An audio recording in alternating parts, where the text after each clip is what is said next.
본 방송에서 제공하는 투자 정보는 투자 판단에 대한 조언입니다. 방송에서 제공하는 주식의 가치, 가격 상승 및 하락에 대해서는 방송사에서 보장하지 않습니다. 시청자 여러분 안녕하세요. 오늘을 돌아보고 내일을 준비하는 오늘장 내일장 2부 진행의 백선혜입니다. 장 마감까지 확실한 승부 전략과 내일장 주목할 섹터까지 제시해드리고 있습니다. 오늘도 저희 방송과 함께 하시면서 성공적인 투자 전략 가득 담아 가시기 바랍니다. 저희 방송은 유튜브를 통해서도 보실 수 있습니다. 유튜브 검색창에 서울경제TV라고 검색하시면 저희 방송과 함께 하실 수 있으니까요. 방송에 대한 의견이나 종목에 대한 궁금증 있으시면 유튜브 실시간 채팅창에 지금 바로 남겨주시기 바랍니다. 그러면 오늘장 내일장 2부 본격적으로 출발합니다.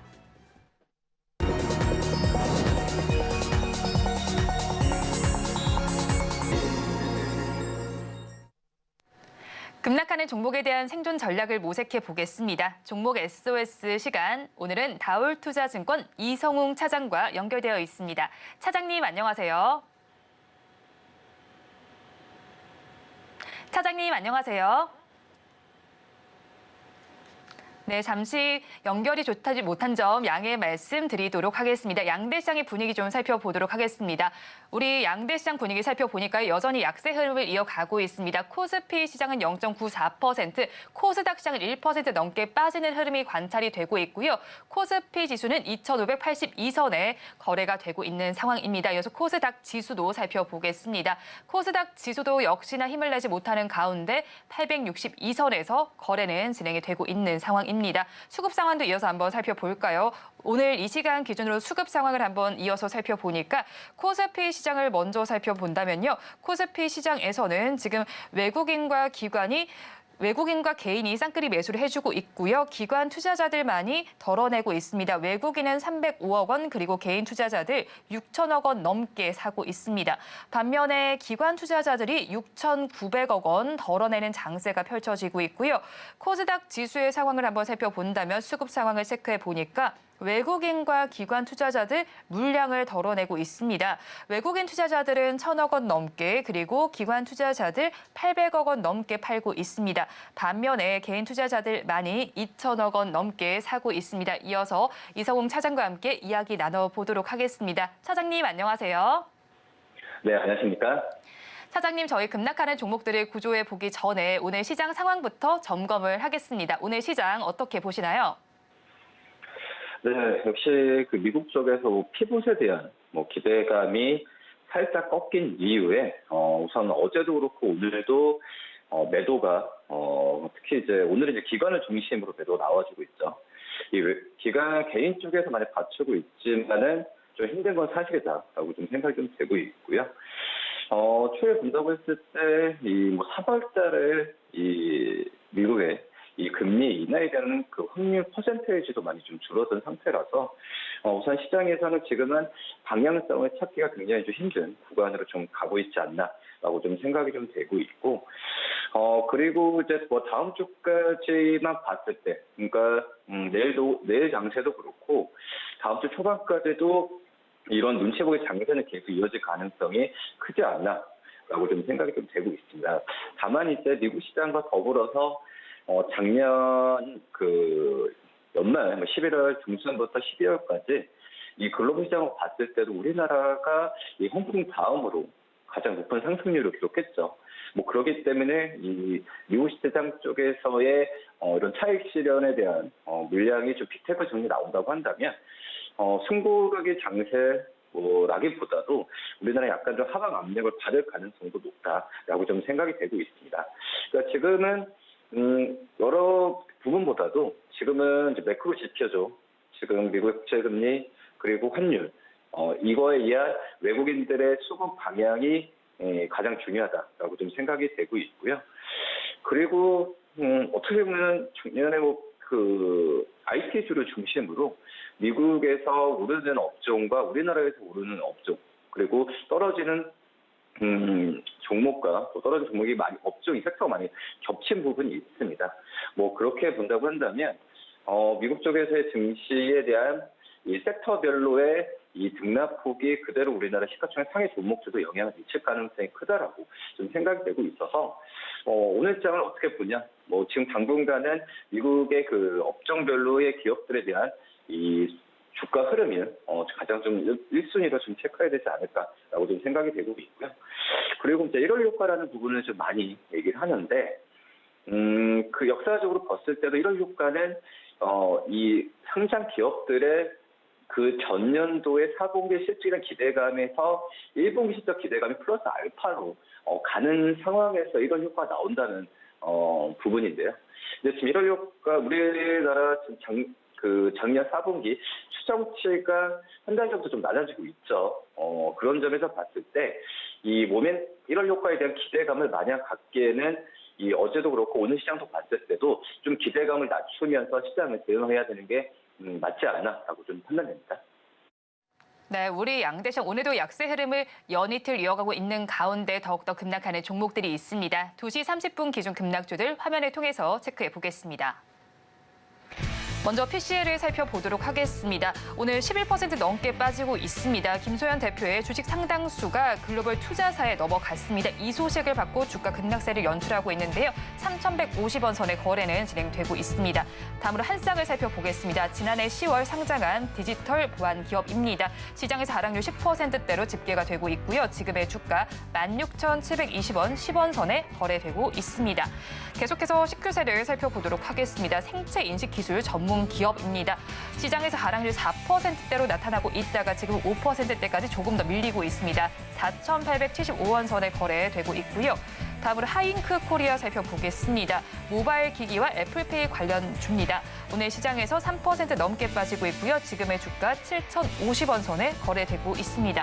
마지막으로 S&D 살펴보겠습니다. 식품 소재 전문 업체입니다. 2% 넘는 낙폭을 보여주면서 지금의 주가는 18,180원 선을 지나가고 있습니다. 급락하는 종목들 저와 함께 살펴보셨는데요. 이 종목들을 가지고 계신 분들이거나 또 다른 종목에 대한 궁금증이 있으시다면 유튜브 실시간 채팅창에 지금 바로 남겨주시기 바랍니다. 그러면 저희 첫 종목부터 구조를 해보도록 하겠습니다. CQ센을 구조해 보도록 하겠습니다. CQ센의 경우에는 지금 생체인식 기술 전문 기업입니다. 일단 AI 기반으로 바이오 인증 시장에 진입을 했고 프로젝트의 수주량도 증가하고 있는 상황인데 오늘 시장에선 주가가 밀리고 있습니다. 어떤 악재성 이슈가 있는 걸까요? 우선 CQ센 같은 경우에도 12월 달부터 주가가 많이 올랐었죠. 그런 점에서 이 악재보다는 지금 CQ센도 AI와 관련된 이 모멘텀이 있어서 주가가 좀 올랐던 상황인데 미국의 어떤 빅테크 기업 엔비디아도 그렇고 어제 좀 주가에 대한 부분에 있어서 최근에 며칠 동안 좀 안 좋았던 상황에서 이 AI와 관련된 모레나 대표적으로 SK 하이닉스도 그렇고 관련된 이 반도체 장비 기업들이 좀 많이 빠지고 있습니다. CQ센 같은 경우에도 그런 영향을 그대로 받는다라고 좀 볼 수 있겠고요.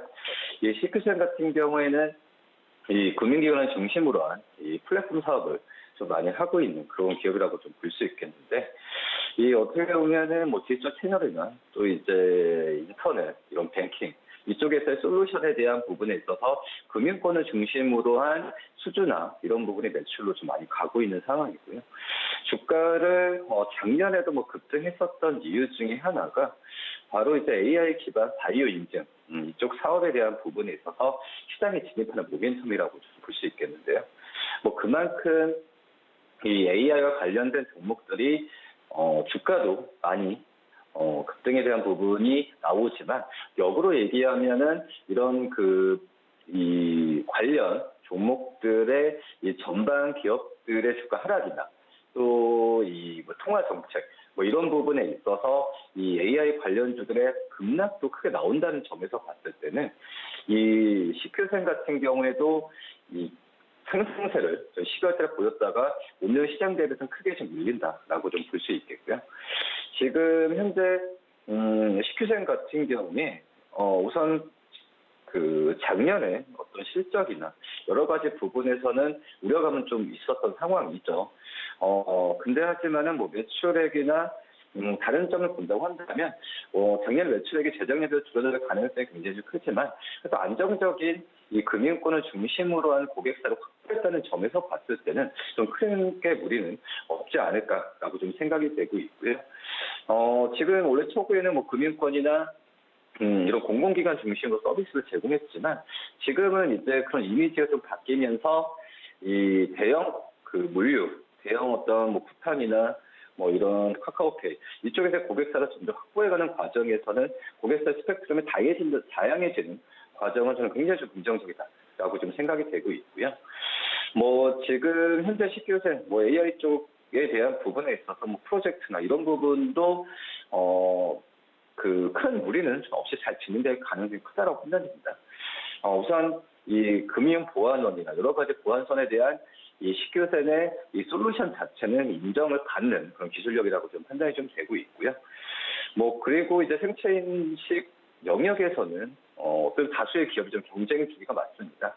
뭐 하지만은 이 확대, 그러니까 이 생체 인식에 대한 경쟁사가 있다고 하더라도 경쟁 업체들이 제한돼 있죠. 뭐 그렇기 때문에 이걸 인식을 활용한 이 수요는 AI 산업의 발달과 함께 높아진다고 한다면은 당연히 식교센에 대한 실적에 대한 기대감은 계속 가져가도 괜찮지 않을까라고 좀 생각이 되고 있고요. 뭐 그러기 때문에 최근에 거래량이 없는 상태에서 좀 오른 부분도 있긴 하지만 저는 좀 버티는 전략이 맞지 않을까 그렇게 판단됩니다. 네, 식규세에 대해서 버티는 전략이 맞지 않을까 하고 정리를 해주셨는데 사실 말씀을 해주신 대로 주가가 계속해서 고점을 보이다가 지금 낙폭을 살짝 보이고 있는 상황입니다. 그렇다면 가격 전략 저희가 어떻게 잡아가야 할까요? 우선 작년에 주가가 6월달에 반짝했을 때가 12,000원 가까이 갔었죠. 거기에서 어떤 주가를 매수했던 분들도 있고 다양하게 매수 가격의 스펙트럼이 있을 거라고 좀 생각이 되고 있는데 1차적으로는 저는 우선은 새로 신규 매수보다도 이 기존 보유자 영역에서 버티는 관점을 1차적으로 좀 말씀을 드리도록 하겠고요. 그러니까 올해 실적 굉장히 좀 중요하죠. 매출액보다도 이 흑자 전환에 대한 부분에 있어서 과감하게 좀 이 눈에 보이기 시작한다면은 저는 식교센의 어떤 생체 인식 쪽에서의 실적을 바탕으로 이 주가도 다시 한번 좀 레벨을 할 가능성도 굉장히 있다라고 좀 생각이 되고서 1차적 목표가 5,300원 그리고 손절가 4,200원 말씀드리도록 하겠습니다. 식규세에 대해서 버티자 의견 주셨고요. 가격 전략 살펴보면 목표 주가는 5,300원, 손절 라인 4,200원 제시를 해주셨습니다. 그러면 저희 다음 종목 구조를 해보겠습니다. 하잉크 코리아를 구조해 보도록 하겠습니다. 고객사 다변화를 시도하고 있습니다. 또 신성장 동력을 확보하기 위해서 최근에 모바일 키오스크인 바로다도 런칭을 하기도 했습니다. 앞으로 계속해서 좀 성장을 할 것으로 보이는데 오늘 주가는 밀리고 있습니다. 어떻게 보시나요? 밀린다고 하기에도 뭐 거래량이 최근에 봤을 때도 많이 안 나오는 편이죠. 뭐 그렇기 때문에 이 하잉크 코리아 우선 뭐 주가가 생각보다는 많이 안 갔습니다. 다른 이 모바일 쪽 이 기업들 대비해서는 많이 안 갔다라고 좀 볼 수 있는데 그만큼 저는 약간 좀 쉬어가는 과정이지 않을까라고 좀 생각이 좀 되고 있고요. 그리고 이제 12월 달에 올랐던 것도 이 뭐 고객 다변화, 그러니까 이제 B2C 영역 쪽에서 진출을 하는 부분에 있어서 시장이 좀 좋게 평가를 했던 걸로 하고 좀 생각이 되고 있고요. 근데 우선은 하잉크 코리아, 뭐 영업이익이나 여러 가지 면에서 봤을 때 실적에 대한 부분이 정말 이제 좀 어떤 지금 퍼포먼스를 보여줘야 이 하잉크 코리아도 주가가 더 갈 수 있지 않나라고 좀 생각이 되고 있고요. 지금 현재 이 하잉크 코리아 같은 경우에는 아시는 분도 있으시겠지만은 이제 모바일 액세서리죠. 이 무선 충전기나 그리고 이제 뭐 이어폰 케이스 그리고 폰의 어떤 커버 이런 부분에 있어서의 이미지가 굉장히 좀 강한 기업이라고 좀 볼 수 있겠는데 하지만 최근에 몇 년 동안에 본다고 했을 때 이런 단순한 액세서리가 아니라 어떤 NCF 기능이나 여러 가지 이 IP를 활용한 시장에서의 진출하면서 이 IT 솔루션 기업으로 이미지가 좀 많이 바뀌고 있는 상황입니다. 뭐 그렇기 때문에 우선 지금 현재 실적에 대해서 봤을 때 물론 이제 스마트폰 산업이 이 하향이라기보다는 성장세가 둔화됐죠. 뭐 둔화됐다는 그런 측면도 있긴 하지만 제가 봤을 때는 이런 사업 부분에 진출하기 위해서 지금 현재 투자 기간이라고 좀 생각이 되고 있고요. 우선 이 하이크 코리아가 말씀하셨듯이 이제 뭐 바로다 이 키오스크에 대한 부분을 런칭을 하면서 이거에 대한 실적이 언제 바로 잡히냐, 빨리 잡히냐 이 부분이 저는 이제 관건이라고 좀 생각이 되고 있고요. 그만큼 이제 뭐 키오스크 이쪽에서의 투자에 대한 부분이 회수가 되는 그런 시점이 와야죠. 뭐 그런 상황에서 뭐 시장에서의 평가는 이제 우호적으로 좀 가고 있는 상황이고 그런 부분이 이 12월 달에 주가를 소폭이나마 좀 올렸다라고 좀 생각이 되고 있는데 뭐 그렇기 때문에 이런 이 키오스크 쪽에서의 실적에 대한 추이 부분은 계속 살펴봐야 된다라고 좀 볼 수 있겠고 작년 9월에 이제 최대 주주로 바뀌면서 이 신사업 부분에 대한 투자 부분도 좀 활발해질 가능성이 있다고 판단되고 있습니다. 뭐 그렇기 때문에 그 하이크 코리아 계속 관심 있게 봐야 되는 게 맞지 않을까 이렇게 생각됩니다. 네, 그런데 하이크 코리아 차트를 보면 변동성이 계속해서 나타나고 있는 만큼 가지고 계신 분들께서는 고민이 많으실 것 같습니다. 어떻게 대응하면 좋을까요? 지금은 변동성이 나온다고 하더라도 지금 11월, 12월에 어떤 변동성이라고 보는 거래량이 안 나오죠. 그렇기 때문에 이런 낙폭이나 이런 올라가는 부분에 저는 큰 의미는 두지는 않아도 된다고 좀 생각이 되고 있고요.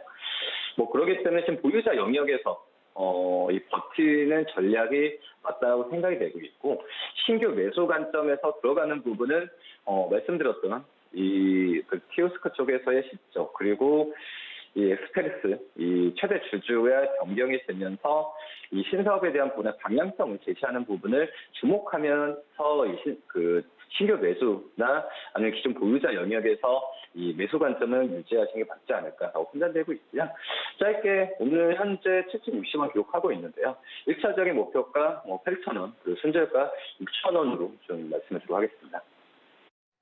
하이크 코리아에 대해서도 버티자 전략 주셨고요. 목표 주가는 8,000원, 손절 라인 6,000원 제시를 해주셨습니다. 그러면 저희 마지막 종목 구조를 해보겠습니다. S&D를 구조해 보도록 하겠습니다. K푸드의 수출 효과를 바탕으로 해서 가파른 실적 성장세를 보일 것이라는 전망이 나오고 있습니다. 하지만 오늘 장에선 주춤하고 있습니다. 이유는 어디서 찾을 수 있을까요?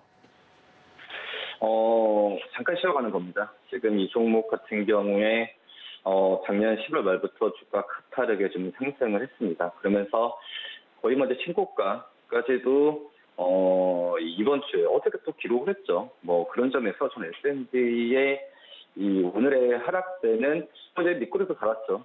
추가적으로 있을 가능성도 있다라고 저는 판단이 되고 있고요.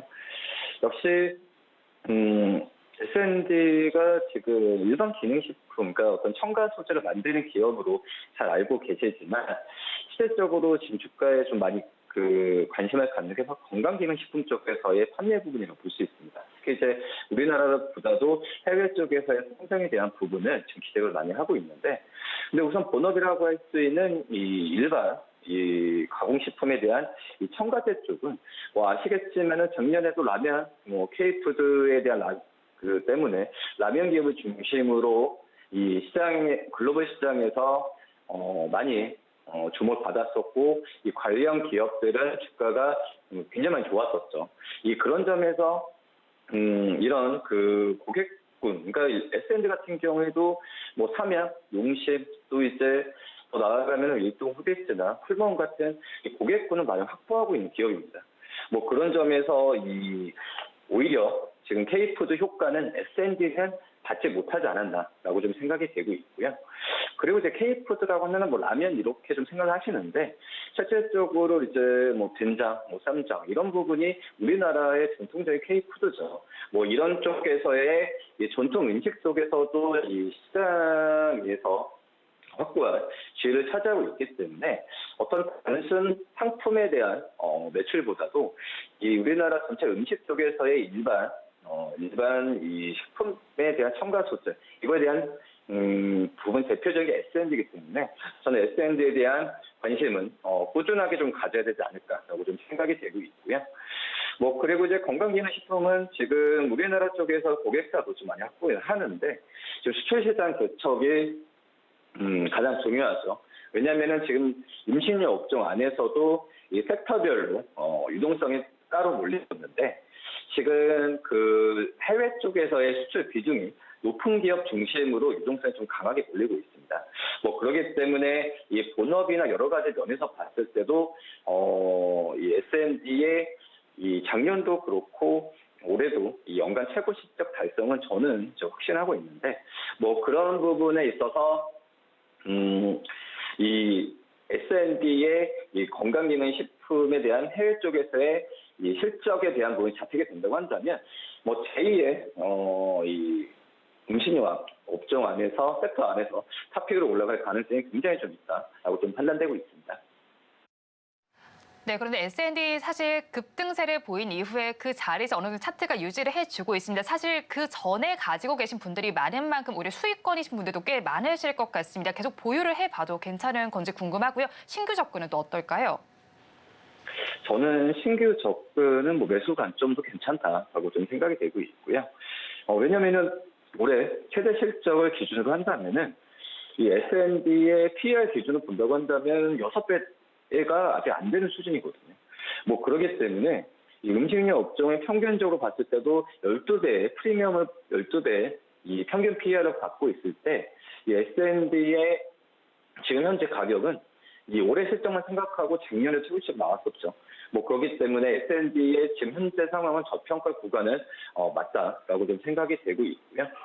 그리고 말씀드렸다시피 이제 이 PER 구조로 말씀을 드렸는데 지금은 이 뭐 주가 수준도 그렇지만은 이 뭐 저평가, 그러니까 실적으로만 뭐 가진 않겠죠.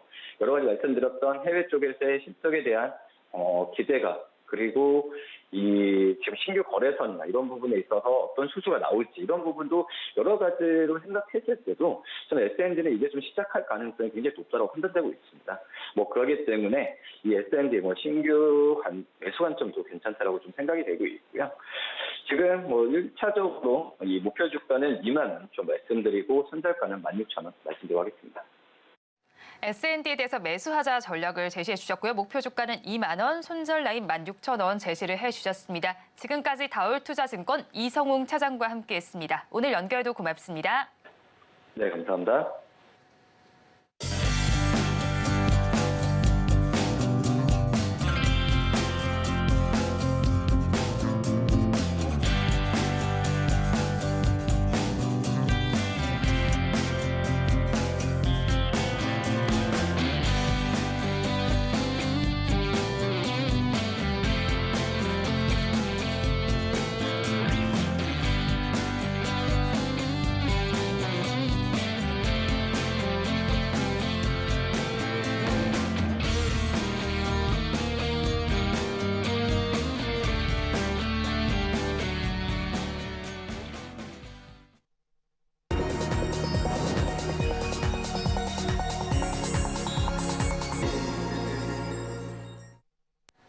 앞서서 급락주에 대한 대응 전략을 살펴봤다면 이번에는 오늘의 매매일지에 성공적인 마침표를 찍어드릴 찬스 종가 베팅 시간입니다. 오늘은 영엘리서치의 최진욱 본부장과 함께합니다. 어서 오세요. 네, 반갑습니다. 먼저 본부장님과 이 시간에 짚어드렸던 종목 리뷰를 해보겠습니다. 지난달 15일에 공략을 해주신 종목인데 우리기술투자라는 종목입니다. 9%대 수익률이 나오고 있는데 이 종목 어떻게 하면 좋을까요? 사실 이제 어제 측에서 SEC 측에서 이제 ETF 승인 반려에 대한 이슈가 한번 나왔었습니다. 그러다 보니까 비트코인도 어제 좀 낙폭을 좀 키웠던 부분들이 오늘 지금 이제 선 반영이 되고 있는 부분들로 지금 생각을 들고 있는데 사실 지금 블랙롯이 10월부터 계속해서 비트코인을 매수를 진행을 했었거든요. 결국 시간과 돈을 투자를 한 상황이다 보니까 결국 ETF 승인이 만약 1월에 반려가 된다고 해도 결국 1분기 내에는 승인이 될 가능성은 저는 좀 굉장히 높다고 보고 있는 상황이고 사실 이제 SEC 측에서 나온 이슈 부분들이 오보일 가능성도 저는 굉장히 좀 높다고 봅니다. 그러니까 결국에 오보일 가능성이 높다고 하게 되면은 지금은 또 한 번에 매수 기회가 또 될 수가 있는 부분들이 또 작용을 해주고 있고 그러면 결국 가상화폐 관련주들 같은 경우는 ETF 승인 부분들과 비트코인 반감기 부분들의 재료가 좀 남아있는 상황이다 보니까 이제 막 중장기평에서 출발을 해주고 이격이 그렇게 차이가 많이 안 나인 상태거든요. 이격 차이가 많이 안 나 있기 때문에 최근에 좀 급등에 따른 좀 물량을 소화하는 과정이라고 좀 생각을 하시는 게 맞을 것 같습니다. 그래서 만약에 지금 좀 매수가 좀 위에서 잡아가지고 좀 좀 어느 정도 손실을 보고 있다고 하시면은 저는 오히려 비중 축소가 아니라 좀 추가 매수를 좀 고려해 보시는 게 지금 괜찮지 않을까 생각이 들고요. 그렇게 되면 이제 5,700원대를 지지를 해준다라고 하게 되면은 저는 5,700원대에서 일단 추가 매수를 한번 진행을 하시는 것이 나쁘지 않다고 보고 있고 일단 8,000원대까지 매물 소화 한번 해주고 밀렸기 때문에 일단 8,000원대 매물이 강하지가 않습니다. 강하지가 않기 때문에 8,000원대는 이번에 좀 돌파가 나온다 하게 되면은 충분히 좀 매물 소화해주고 슈팅 한번 좀 나와줄 수 있는 가능성이 좀 높다고 보고 있는 상황이다 보니까 아무리 보든 한 1분기까지는 계속해서 좀 지켜볼 필요성이 있다라는 관점으로 말씀해드리겠습니다. 네, 1분기까지는 계속해서 지켜봐도 좋겠다라고 말씀해 주셨는데 일단은 기대감이 약화가 되어 있는 상태인 만큼 다른 종목들도 비슷하게 대응하면 될까요? 그렇죠. 이제 보통 이제 가상화폐 관련주들 같은 경우는 다른 이제 전방 IT 산업과는 좀 다르게 1등주에 좀 많은 수급량이 좀 많이 쏠립니다. 그렇기 때문에 보통 내가 가상화폐를 보고 직접적인 투자를 진행한다고 하게 되면은 일단 우리 기술 투자 정도는 좀 첫 번째로 보시는 게 맞고요. 두 번째 픽 같은 경우는 저 같으면 다날을 좀 선택을 할 것 같아요. 그러니까 보통 우리 기술 투자랑 다날 같은 경우가 가상화폐 관련해서 좀 민감하게 움직이는 영향들이 좀 있다 보니까 보통 이제 우리 기술 투자 같은 경우가 대장 역할을 하고 있기 때문에 보통 대장에서 어느 정도 수급이 빠지게 되면은 다날도 좀 빠지는 경향들도 좀 있기 때문에 오히려 지금은 비트코인의 향방에 따라서 가상화폐 관련주들이 일단 그 방향성이 나올 가능성이 높다고 봅니다. 다만 최근에 차트를 다 돌려봐도 이제 막 중장기평 돌파해주고 출발해주기 시작을 했거든요. 그렇기 때문에 저는 충분히 상승 가능성이 전부 다 열려 있다고 보고 있는 상황입니다. 상승 가능성 열려 있겠다라고 정리를 해주셨습니다. 오늘도 장 마감까지 15분 정도가 남아 있습니다. 종가 베팅할 종목 어떤 섹터에서 저희가 찾아보면 좋을까요? 일단 저는 자동차 부품 쪽에서 좀 가지고 왔습니다. 일단은 제가 자동차 부품 쪽을 좀 가져온 이유는 일단 금리 인하에 대한 기대감이 시장에 계속 들어와주고 있다는 부분들에 따라서 성장주 밸류에 따른 좀 부각이 일단 좀 받을 가능성이 높다고 보고 있고요. 그리고 이제 시장이 금리 인하에 대한 부분들이 기대를 하면서 실적 시즌에 대한 도래까지 지금 나와 있는 상태입니다. 그러다 보면 보통 자동차 부품주들 같은 경우가 작년 하반기 들어서 굉장히 좀 낙폭을 많이 나왔습니다. 낙폭이 나오고 나서 지금은 바닥이 대부분 다 잡히고 최근에 다시금 추세를 위로 올려주려고 하는 부품주들이 굉장히 많은 상황에서 오히려 실적이 지금 굉장히 견조하게 잘 나와주고 있는데 낙폭이 좀 과도하게 좀 나와줬다 하게 되면은 그에 따른 밸류를 찾으려는 좀 주가 희귀 현상들이 좀 굉장히 좀 많이 나와줄 가능성이 높다고 보고 있기 때문에 좀 부품주 쪽에서 좀 가지고 왔습니다. 네, 부품주 쪽에서 가져왔다고 말씀해 주셨는데 또 뉴스가 나와 있었잖아요. 현대차와 기아가 지난해 미국 시장에서 역대 최고 판매 실적을 좀 세웠다라는 소식이 전해져 왔는데 그에 발맞춰서 우리 종목들도 함께 잘 움직일 수 있을까요? 보통 이제 현대차나 기아 같은 경우가 작년에 우려가 됐던 게 피크아웃 우려였거든요. 근데 이제 피크아웃 우려가 나왔는데도 불구하고 지금 역대 또 최대 판매량을 또 달성을 하고 있고요. 그만큼 실적이 계속 견조하게 움직이고 있다는 겁니다. 근데 물론 시장에서는 현대차가 지금 실적 밸류에 미쳐서 볼 때는 주가가 좀 많이 못 움직이고 있는 편이죠. 그렇다는 것은 지금은 현대차를 실적을 편애를 해가지고 주가를 움직이는 부분들이 아니라 좀 앞으로의 좀 우려감 부분들이 계속적으로 지금 남아있는 상황이다 보니까 전방산업에 대한 우려감이 지금 일단은 주가는 어느 정도 짓누르고 있는 부분들이라고 생각을 하고 있는데 결국 이제 실적이 계속적으로 좋다고 하게 되면은 그 베이스를 발판 삼아서 계속 주가는 위로 올라가 줄 수 있는 경향이 굉장히 좀 많이 열려 있는 상황에서 오히려 부품주들도 완성차 업체들이 실적이 좋으면은 좋을수록 부품주들도 당연히 실적이 좋아질 수밖에 없는 게 상황입니다. 그러면 결국에 이제 주 고객사 부분들을 현대나 기아로 두고 있는 회사들 같은 경우는 작년에도 실적이 전부 다 좋았거든요. 실적이 좋았는데도 불구하고 주가가 많이 밀렸던 경향들이 있기 때문에 저는 오히려 지금 실적 시즌까지 들어왔다고 하게 되면은 오히려 이렇게 실적이 굉장히 잘 나오고 있는 부품주들이 어느 정도 지금 바닥을 잡은 상황이니까 저는 충분히 우상향 가능성이 좀 크다고 보고 있는 상황입니다. 네, 그런데 판매량이 좋았다라는 이야기가 나왔는데 사실 판매 목표치에는 지난해까지 또 도달하지 못했다고 하더라고요. 9년 연속 도달하지 못했는데 올해는 좀 도달해 볼 수 있을까요? 일단 이제 현대차 같은 경우가 미국 쪽에서는 자동차 판매량보다는 리스 쪽에 좀 점유율이 크거든요. 보통 미국 같은 경우는 리스차를 좀 많이 탑니다. 그럼 보통 리스에 대한 프로그램이 지금 점유율을 현대차가 좀 많이 가지고 있는 상황이다 보니까 여기서 IRA 혜택까지 만약에 2025년 이후로 받는다고 하게 되면은 그 점유율 바탕으로 실적은 고공행진할 가능성이 높겠죠. 그러니까 지금은 단순히 목표치에 어느 정도 판매량이 도달을 못했다라는 부분들이 있어가지고 주가가 지금 계속적으로 좀 우려감에 빠지는 부분들보다는 지금 밸류로만 환산을 해도 굉장히 저평가입니다. 그럼 저평가라는 부분들이 있어서 향후에 2025년에 IRA에 대한 혜택 부분들을 만약에 현대차가 받는다라고 하게 되면은 결국 실적은 지금보다 플러스 알파가 될 가능성이 굉장히 높거든요. 그러면 결국 현대차 같은 경우는 실적에 따라서 주가가 움직인다고 하게 되면은 지금의 주가가 오히려 안 움직이고 좀 눌린다고 해서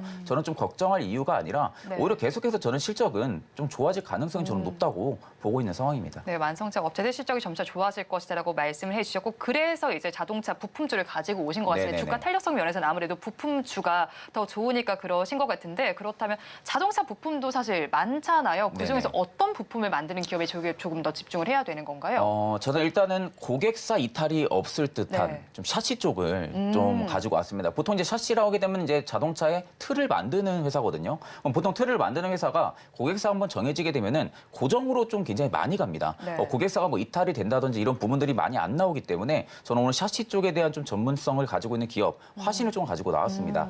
그러니까 보통 이제 화신 같은 경우도 지금 주요 매출처만 놓고 보면은 현대 기아가 지금 점유율이 굉장히 좀 큰 상황이거든요. 네. 근데 보통 이제 샤시를 만드는 기업이다 보니까 결국에 이제 고객사가 장기 고객사로 계속 유지가 될 수 있는 부분들은 결국에 어느 정도 매출이 찍혀 있다는 부분들이죠. 그러니까 매출은 어느 정도 방어가 화신 쪽에서는 전부 다 되고 있다는 겁니다. 거기에 지금 올해 화신 같은 경우를 좀 기대해 볼 수 있는 게 좀 두 개의 신공장 모멘텀이 기다리고 있는 상황이거든요. 지금 이 두 개에 대한 신공장 모멘텀이 올해부터 지금 한 공장은 지금 가동이 될 예정입니다. 그러면 네. 지금 현대랑 기아 차종에 3개 차종에는 이미 먼저 납품이 진행이 되고 추가로 4개 차종에 또 납품이 진행이 될 예정입니다. 그럼 보통 지금보다도 오히려 화신 같은 경우가 외형 성장폭이 2024년에 더 크게 나와줄 가능성이 좀 크다고 보고 있는 상황이고요. 미국 샤시 부품 신공장 역시도 지금 현재 생산되고 있는 전기차 모델량으로 납품이 또 될 예정입니다. 그러면 결국 2023년에 대비해서 2024년 같은 경우는 충분히 화신이 지금 실적도 확인이 된 상황인데 여기서 실적이 조금 더 고공행진을 해준다고 하게 되면 충분히 주가는 위로 올라가줄 수 있는 가능성이 좀 크다고 보고 있는 상황이고요. 그만큼 이제 점유율을 지금 화신이 어느 정도 샤시 쪽에서는 가지고 있는 상황이다 보니까 그렇게 되면 결국에 이제 기존 고객사별로 대비해서도 다변 현상들이 또 나와줄 가능성도 높겠죠. 네. 고객사 다변화까지 만약에 나와준다라고 하게 되면은 지금의 실적은 이미 밸류로만 놓고 봐도 저평가 국면인데 앞으로 매출 성장이라든지 외형 성장 두 마리 토끼를 전부 다 잡는 겁니다. 화신 같은 경우는. 그러면 당연히 주가 밸류는 당연히 위로 다시 재평가가 나와줄 가능성이 높겠죠. 최근에 중장기 이평 돌파해주고 소폭 눌림이 나와주고 있지만 사실 지금 눌림이 나와주는 구간에서 대금들의 이탈 흔적이 전혀 없습니다. 대금들의 이탈 흔적이 전혀 없고 오히려 앞전에 올릴 때는 거래 대금들이 폭발적으로 터지면서 위로 올려줬거든요. 그렇다는 것을 지금 현 시점에서 화신을 관심을 가지고 있는 투자자들이 굉장히 많다는 겁니다. 메이저 투자사도 마찬가지고. 그러면 결국엔 지금의 변동은 일단 단기적인 상승에 따른 좀 눌림이 나와줄 뿐이고 오히려 지금의 기준봉을 세워준 상황이다 보니까 앞으로의 좀 시세는 계속해서 좀 나와줄 가능성이 저는 좀 높다고 보고 있는 상황입니다. 네, 그렇다면 만약 화신이 고객사를 다변을 한다면 어떤 고객사를 둘 것으로 좀 높게 예상이 되는 건가요? 사실 지금 상황에서 이제 포드 쪽이 저는 좀 유력하지 않을까 생각을 하거든요. 이제 포드 같은 경우는 덤프 트럭이죠. 이제 픽업 트럭 쪽에 대한 좀 어느 정도 경쟁력을 가지고 있는 기업입니다. 근데 이 픽업 트럭 같은 경우가 그렇게 인지도가 높은 상황은 아니었거든요. 국내 같은 경우에. 근데 이미 해외 같은 경우는 픽업 트럭에 대한 인지도가 굉장히 많이 높아져 있는 상황에서 결국 픽업 트럭 하게 되면 우리가 가장 먼저 생각나는 부분들은 차량에 대한 안전성입니다. 그리고 차량에 대한 어느 정도 방어죠. 어디 좀 사고가 났을 때 좀 찌그러짐이 좀 덜한다든지 아니면 차량에 대한 파손 부분들이 덜한다든지 그러면 결국 화신 같은 경우가 샤시에 대한 기술력을 가지고 있는 기업이다 보니까 결국 이제 화신 쪽에 좀 고객사 다변 현상들도 나와줄 가능성이 저는 좀 높다고 보고 있는 상황이고 보통 지금 상황에서는 주가가 움직일 때는 기아랑 현대를 보고 좀 많이 움직일 겁니다. 네. 그러니까 기아 현대 측에서 매출이 어느 정도 나와주냐에 따라 가지고 화신의 주가가 움직일 가능성은 높지만 앞으로 좀 화신이 매출 플러스 외형 성장폭과 그리고 고객사까지 다변화 현상들이 나와줄 수 있는 기대 모멘텀이 저는 올해 좀 들어와줄 가능성이 높다고 보고 있는 상황이다 보니까 오히려 좀 하방으로 빠지는 것보다는 상방으로 위로 올려줄 가능성이 저는 현재 좀 많이 더 열려 있다라는 관점으로 말씀해드리겠습니다. 네, 상방으로 올라갈 가능성이 높다라고 말씀을 전해주셨는데 사실 저는 이 종목을 볼 때 수급 양상도 좀 중요하다고 네네네. 생각을 합니다. 그런데 수급 양상을 살펴보니까 어제까지 기준으로 봤을 때 개인 투자자들이 3거래일 연속 매수를 했지만 기관과 외국인은 그런 모습이 또 아니었어요. 좀 네네. 체크해볼 만한 포인트들은 없을까요? 일단 이제 메이저들의 좀 수급 같은 경우는 일단 기간의 매물이 소폭 지금 담겨져 있는 상황이거든요. 근데 네. 일단은 투신의 매물이 저는 강하게 나가지 않고 있다는 부분들에 있어서는 일단 어느 정도 한 차례 좀 기다리 기다리는 듯한 매물을 좀 기다리고 있는 부분들이 아닌가 싶은 생각을 좀 합니다. 보통 이제 개인 투자자분들이 지금 상거래일 전부터 계속해서 지금 매수세를 넣어주고 있는 상황에서 오늘은 일단 외국인의 수급이 잡히고 있는 상황이거든요. 네. 근데 일단 지금 수급의 통계를 아래서부터 쭉 보게 되면은 외국인과 기관의 수급이 현재 줄어들고 있다는 거예요. 그러니까 이제 매도세가 굉장히 강했던 부분들이 오히려 일단락되면서 어느 정도 완화가 되고 있다는 부분들은 그만큼 메이저 측에서도 매도세를 물량을 낮춰주면서 오히려 기대감이 지금 화신 쪽에 좀 잡혀 있을 가능성이 저는 좀 높다고 보고 있고, 보통 이제 외국이나 기관의 매수세가 턴어라운드 되는 종목들 많이 보게 되면은 보통 이렇게 수급 부분들이 좀 낮게 잡히기 시작을 합니다. 그러니까 보통 수급이 좀 강하게 잡힌 상황에서는 턴어라운드가 되기 좀 힘들고요. 수급이 어느 정도 좀 많이 폭발적으로 매도세가 터졌다가 갑자기 매도세 물량들이 현재 줄어들게 되면은 그만큼 나올 수 있는 물량들이 현재 줄어들게 되고요. 그러면 결국 실적이 굉장히 좋고 화신 같은 경우가 앞으로 좀 외형 성장이 좋다고 하게 되면은 외국인 기관 같은 경우도 다시 좀 매수세로 전환이 될 가능성이 저는 좀 높다고 보고 있는 상황이다 보니까 지금은 수급이 뭐 줄어들고 있다는 부분들이 전 좀 하나의 포인트라고 생각을 하고 있고, 네. 그런 관점으로 볼 때는 여전히 저는 신규 분들은 좀 매력적으로 보셔도 나쁘지 않을 거라 보고 있습니다. 네, 지금 화신의 주가가 12,700원 선 정도에서 거래가 되고 있습니다. 저희 그러면 가격 전략은 어떻게 잡아갈까요? 일단 이제 중장기평을 최근 돌파해주고 눌림이 나와주고 있는 부분들이거든요. 근데 지금 눌림이 나와주는 부분들에서 보시면은 지금 중간에 한번 또 매집이 한번 또 형성이 되어 있습니다. 그러니까 결국에 눌릴 때는 대금들이 축소 현상들이 나와주고 있는데 오히려 좀 반등이 나와주는 국면에서는 누군가가 지금 추가적으로 물량을 계속 담아내고 있다는 부분들이거든요. 그러면 결국 시장에서 화신이 눌림이 나와주고는 있지만 시장에서 거래 대금들이 그렇게 많이 나오지 않는다는 겁니다. 그렇다는 것은 앞전에 담긴 물량들도 여전히 화신 쪽에 담겨 있을 가능성이 높다고 보고 있고, 이제 막 중장기평을 돌파를 해주고 나서 다시금 1년선 지지 라인대까지 밀려 내려온 상황이다 보니까 오히려 지금 부분이 저는 시장가 매수로도 충분히 가능한 부분이라고 생각을 하고 있고, 목표가 같은 경우는 일단 지금부터 16,000원대까지는 매물이 두껍지가 않습니다. 매물이 두껍지가 않은 상황이다 보니까 한번 시세 탄력을 받게 되면은 16,000원대까지는 충분하게 무난하게 상승이 나와줄 거라고 생각을 해서 목표가는 16,000원 설정을 해드리고요. 손절가는 11,800원을 이야기해드리겠습니다. 네, 오늘 종가 베팅을 종으로 화신 짚어드렸습니다. 저희는 그러면 마감 동시효과 구간 우리 시장 어떤 분위기 보이고 있는지 살펴보도록 하겠습니다. 우리 시장은 어제에 이어서 오늘까지도 힘을 내지 못하고 있습니다. 어제보다는 낙폭이 좀 적은 상황이지만 연이틀 하락한다는 점에 굉장히 불안하신 분들도 많으실 것 같습니다. 코스피 시장을 먼저 살펴보면요. 코스피 시장 1% 가까이 빠지는 모습이 나타났고 코스닥 시장은 0.72%의 내림세로 865선에서 종가 쓸 준비하고 있습니다. 이어서 수급 상황 체크를 해보겠습니다. 코스피 시장을 먼저 살펴보겠습니다. 코스피 시장에서는 외국인과 개인이 쌍끌이 매수를 해주고 있습니다. 외국인 투자자들 장중에 매수로 전환된 모습이 나타났고요. 외국인은 419억 원 담아내고 있고 개인 투자자들 6,730억 원을 사고 있습니다. 반면에 기관 투자자들 7천억 원 넘게 팔고 있습니다. 어제 1조 넘게 팔고 오늘까지 2거래일 연속 매도세를 나타내고 있습니다. 다음으로 코스닥 시장 살펴보겠습니다. 코스닥 시장의 흐름을 살펴보니까 외국인과 기관이 동반 매도세를 보이고 있고요. 반면에 개인 투자자들 많이 사고 있습니다.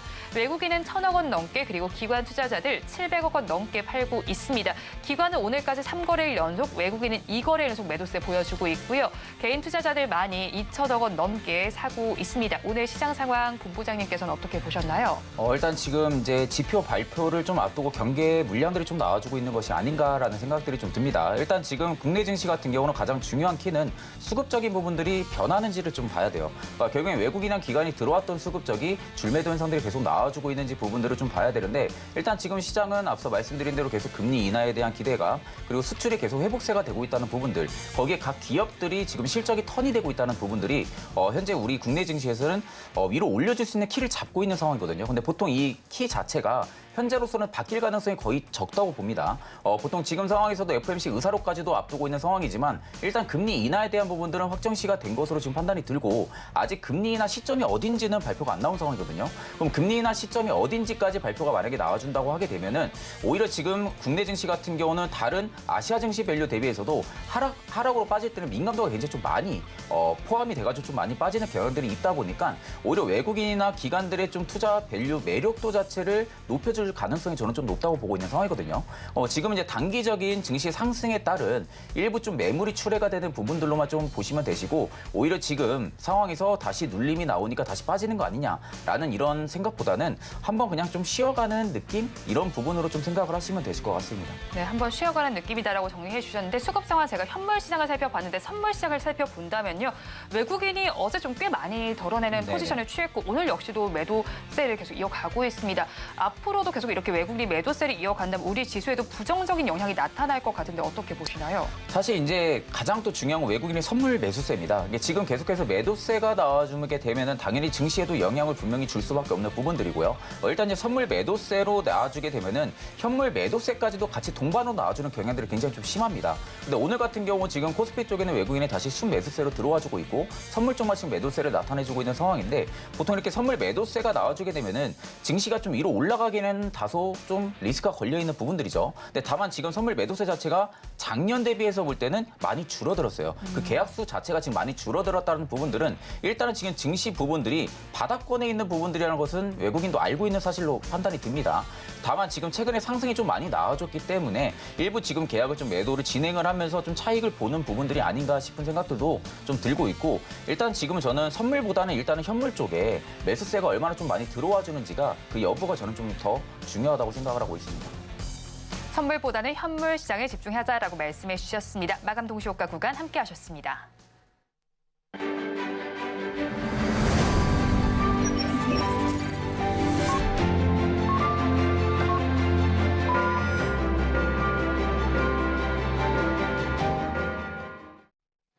오늘은 그래도 반등은 해줄까 싶었는데 우리 양대 시장은 모두 파란불을 켜면서 마감했습니다. 업종별로 마감 상황 어떤지 이어서 체크해 보겠습니다. 코스피 시장을 먼저 보겠습니다. 역시나 하락한 업종이 두드러진 가운데 상승불을 켠 업종은 두 업종에 불과합니다. 운수창고 업종이 1%대 강세를 보여줬는데 이 창고 업종의 상승세를 이끌어준 건 흥하해운이었습니다. 상한가로 마감이 되었습니다. 홍해 이슈로 인해서 지금 상한가 마감이 된 것으로 보이고요. 다음으로 음식료 업종이 강보합권에 들면서 마감을 지었고 나머지 업종은 모두 파란불을 켰습니다. 이어서 코스닥 시장의 분위기도 살펴보겠습니다.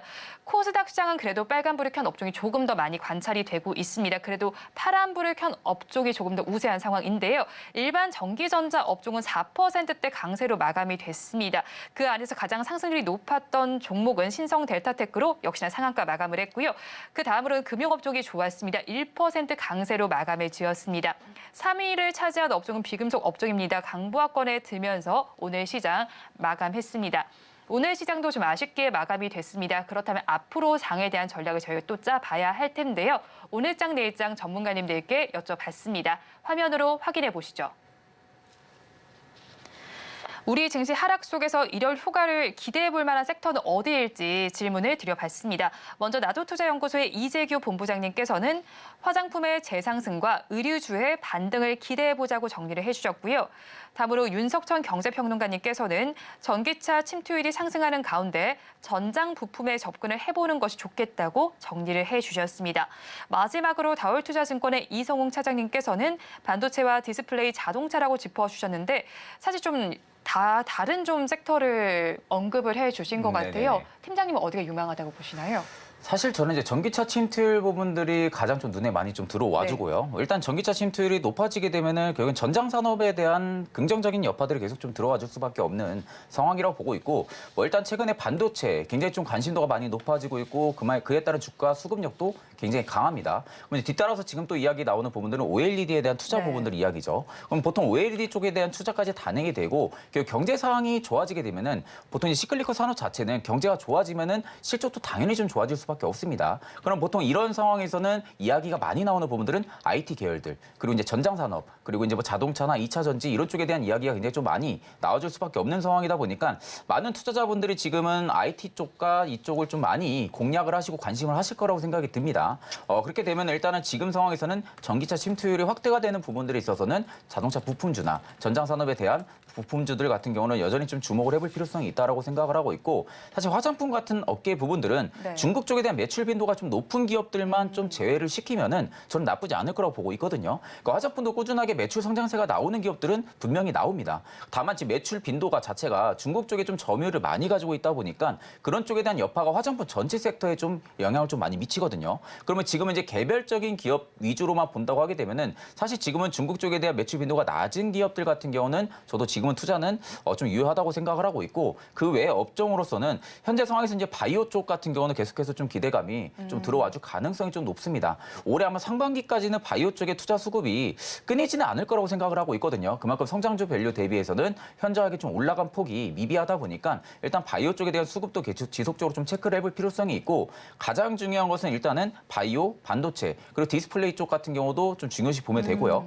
이쪽을 좀 중요시 보는 게 저는 일단은 좀 집중적으로 체크해볼 필요성이 있지 않을까라는 관점으로 말씀해드리겠습니다. 네, 본부장님께서 여러 가지 섹터를 언급을 해주셨는데 그렇다면 저희 내일장에서는 어떤 섹터에 주목을 해보면 좋을까요?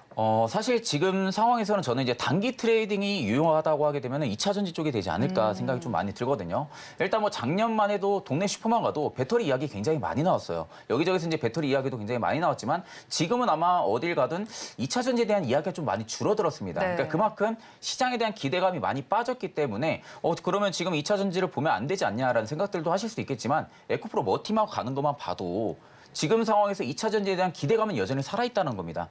그렇기 때문에 일단 이 수급이 2차 전지 쪽에 대한 작년 하반기 굉장히 좀 많이 빠졌고 EV 뭐 수요 둔화라든지 ASP 판가 하락 이 부분들이 아직까지는 불확실성은 좀 남아있는 상황이지만 단기적으로 트레이딩은 유효하다고 생각하는 부분들은 공매도 금지 효과 부분들, 금리 인상 부분들 그리고 우호적인 외부 환경들이 조성이 되고 있다는 부분들이 일단 단기적인 수급면이 좀 살아주지 않을까라는 관점으로 좀 말씀해드리고요. 지금 상황에서 2차 전지 쪽 같은 경우는 충분히 공략을 한번 해볼 수 있을 것 같아요. 네. 다만 중장기적으로 투자 매력도는 현저히 떨어진 상황입니다. 아직까지는 불확실성이 너무 많은 상황이다 보니까 내가 지금 많이 떨어졌기 때문에 2차 전지를 매수를 해서 좀 길게 가져가야겠다 하시는 분들도 일단은 뭐 내가 이제 가치 투자를 한다고 하게 되면 말이 다르겠지만 내가 이제 스윙 관점으로만 접근한다고 하게 되면은 2차 전지 쪽 같은 경우는 좀 투자 매력도가 좀 많이 떨어진다고 생각을 하고 있고 반대로 단기 투자 같은 경우는 일단 충분히 지금 밸류 매력도까지 좀 많이 내려왔기 때문에 여기서 강하게 하락이 나와줄 가능성은 현저히 적다고 보거든요. 일단 대부분 악재 부분들이 계속 반영을 해주고 있는 상황이고 일부 종목들 같은 경우도 대부분 다 반영이 된 상황이라고 보게 되면은 오히려 지금 상황에서는 쇼커버링 매수세가 조금씩 또 잡히기 시작을 합니다. 네. 쇼커버링 매수세까지 잡히기 시작을 한다고 하게 되면은 다 제가 보기에는 단기적인 상승 부분들이 2차 전지 쪽에 조금 더 들어올 가능성이 높다고 보고 있는 상황입니다. 네, 2차 전지주를 다 바라보면 좋겠지만 사실 저희가 다 바라볼 수는 없습니다. 네네네. 어떻게 종목을 선별하면 좋을까요? 사실 지금 상황에서는 저는 뭐 소재단이나 아니면 장비 업체들 같은 경우는 충분히 좀 주목을 해볼 필요성이 있다라고 보고 있고 아직까지 시장이 움직이는 것만 놓고 보면은 에코프로 그룹주들에 대한 기대감이 굉장히 큽니다. 그럼 보통 에코프로라든지 에코프로 BM이랑 같은 종목들 같은 경우도 최근에 좀 많이 빠졌잖아요. 많이 빠진 부분들이 있어서도 충분히 단기 트레이딩이 유효하다고 생각을 하고 있고 만약에 좀 양극재 쪽에 대한 이야기가 계속 부정적으로 나온다고 하게 되면은 저는 음극재 쪽으로 좀 틀어봐도 나쁘지 않다고 생각을 합니다. 음극재 쪽으로 틀게 되면은 나노튜브, 뭐 나노신 소재 같은 경우도 충분히 공략을 해볼 수가 있고 지금 상황에서 좀 대장 역할을 해줄 수 있는 2차 전지 쪽에 저는 좀 접근하시는 게 맞다고 보고 있고 만약에 2차 전지 쪽에 대한 불확실성이 하나둘씩 사라진다고 하게 되면은 그때는 저는 이제 장비 업체들 같은 경우, 소재 업체들 같은 경우를 집중을 해볼 필요성이 있다라고 이야기해드리겠습니다. 네, 2차 전지의 선별 전략까지 잘 짚어주셨습니다. 오늘 또 해운주와 관련해서 잠깐 질문을 드리고 네네. 싶은데 짧게 말씀을 해주시면 좋을 것 같아요. 해운주 오늘 좀 강세를 보였는데 이 시세 연속성이 내일까지 이어질 수 있을까요? 사실 뭐 해운주라 하게 되면 대한해운 말고는 딱히 지금 네. 뭐 올라간 종목들이 많이 좀 없거든요. 근데 보통 이제 대한해운 같은 경우도 시세가 지금 이렇게까지 펌핑이 나와준 부분들은 일단 시가총액이 굉장히 좀 낮은 종목입니다.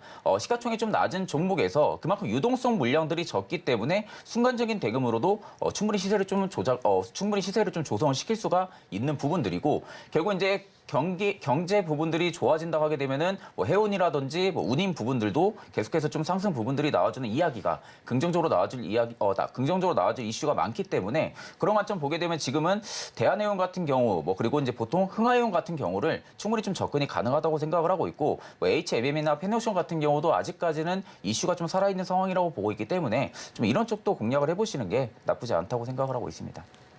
해운주의 공략 방법까지 정리해드렸습니다. 지금까지 영앤리서치의 최진욱 본부장과 함께했습니다. 오늘 말씀 고맙습니다. 네, 감사합니다.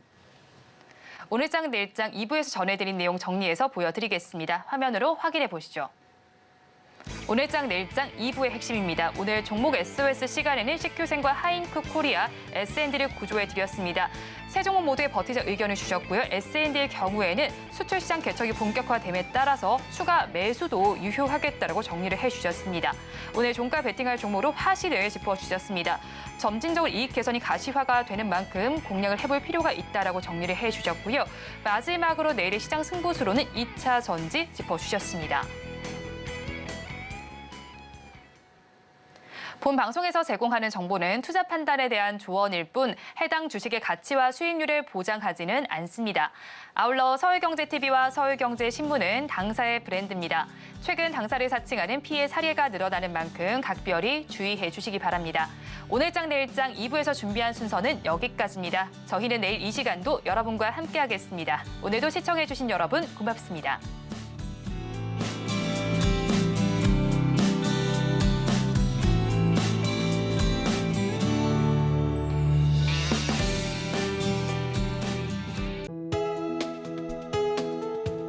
본 방송에서 제공하는 투자 정보는 투자 판단에 대한 조언입니다. 방송에서 제공하는 주식의 가치, 가격 상승 및 하락에 대해서는 방송사에서 보장하지 않습니다.